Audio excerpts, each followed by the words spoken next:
मेळघाटात सेमाडो गावाजवळ ब्रिटिश काळापासून पडून असलेली ही मशीन आपण बघितली आहे का?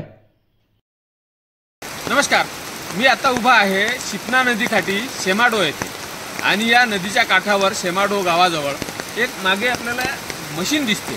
हे मशीन अनेकांनी बघितलं असेल किंवा बघितलं पण नसेल, तर हे मशीन नेमका काय आहे आपल्याला माहित आहे का? हे मशीन साधारणतः 115-120 वर्षापूर्वी मेळघाटात आणलं गेलं। तेव्हाचा ब्रिटिश काळ होता। तर हे मशीन काय आहे हे तुम्हाला मी जवळ जाऊन सांगतो आणि त्या मशीनचा इतिहास आणि हे मशीन इथं का आणलं गेलं त्याचा पण इतिहास आपण जाणून घेऊया।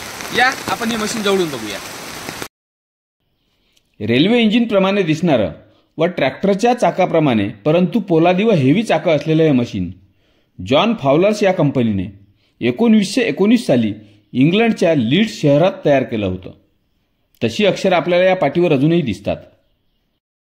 मेळघाटात हे मशीन साधारणतः 1920 दरम्यान आणलं असावं। ब्रिटिशांनी त्यावेळी मेळघाटातील लाकूड ओढण्यासाठी व कापण्यासाठी या मशीनचा उपयोग केला असावा। या मशीनचे काही सुटे भाग आज चोरीला गेले असले तरी मुख्य भाग येथे अजूनही सुरक्षित आहे।